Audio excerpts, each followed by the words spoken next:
And this one I'll talk to pastors directly. Tuache pressure. Tuache pressure ya kutaka kuwa kama makanisa zingine. It's not a must you have a drama or you have two keyboards. Like you have to play with the main key and another key. It's not a must. Worship is not music. Okay? Sure. Worship is more than a song. We can clap our hands and worship the Lord. The problem with the church, it's pressure. We want to meet the standards of the world. We are conforming. Unaona manze hatuna hii church yetu tuko tuna keyboard, tunahitaji drum set ndio music iflow. Music doesn't flow because of the drum. The anointing is not in the drum, it is in the person. Oh yes, it is on the altar. Yeah. Okay. So as much as we are buying this equipment, let us not go with pressure, because unapata, yes, we have the equipment but we don't have the people to play. So we outsource. I've seen even some texting me on WhatsApp, nitafutie drama wa kesho. Pianist. Yeah, this person is coming on your altar. You even don't know him. You have never met him, and he's coming on Sunday morning, and you are putting him to step on the altar and to lead people in worship. Maybe jana usiku alikuwa ametoka kufornicate na unamleta asubuhi akuja aimbe hapo kwa madhabahu. So what are we doing to our altars? In the name of we need skilled musician. Then why don't you train your own? Because I've never seen a pastor, when he's not there, he just he texts on the WhatsApp, can I get a pastor who can stand in for me?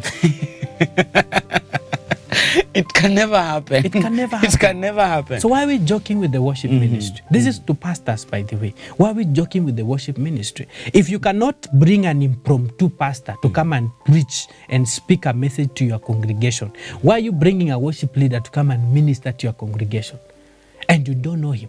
You're bringing a bassist to come and play to your congregation, yet you have no idea where these guys are. Maybe jana Friday usiku yote alikuwa anacheza hizo instruments kwa club, and you're bringing them on the altar.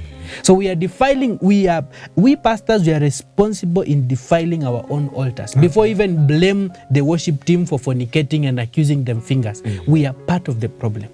Because if we cannot guard our altar, then we are not the custodians. We don't even qualify to be called Levites, because they were custodians of the altar from evil, even from within. So as a pastor, as a man of God, tuache pressure ya we must have these people this Sunday. Kama drama hayuko mwenye mmezoea and you know him, why don't we do without the drum set that Sunday? Instead of bringing someone from outside, yes, he will fill in the gap, but what are the consequences that are coming with it? Because through these people, we have opened a legal door for the enemy to torment, for the enemy to destroy. Someone comes with a very evil anointing, and you find all the worship team starts being stubborn from nowhere. They start just like that. Leader. Yeah, just like that. Because of something we introduced that is a strange spirit amongst ourselves. So test the spirit as a man of God. Before I give you money, I have to give you Jesus. Okay. Okay? Are you born again? And not just by you telling me by mouth. Because men of God need to have that authority. And the worship leaders need to have the same. The same applies to even these gospel musicians. When you're calling a gospel musician to come and sing and you pay them, these people, you don't know where they have been. You don't know what they have been doing. And we've seen scandals all over. We have seen scandals all over. All we see is them singing outside there. We have never had a close walk with them. And you invite them, he comes on Friday 10 p.m., he sings and anamaliza 3 p.m. You don't know even where he's going to sleep that night, or what he's going to do the next day. And maybe the last 5 Sundays he has been moving from one church to another. He has not even had time to settle in his own church.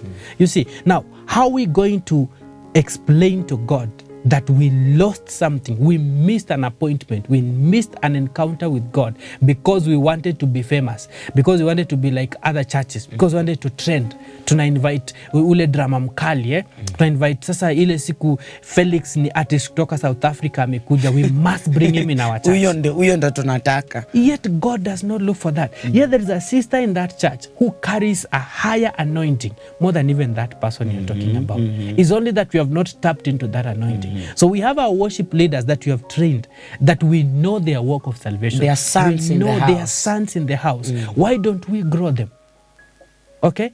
God did not send Angel Michael because he was the mighty angel. He could have come and destroyed the devil and beat everybody because they sinned and they rebelled.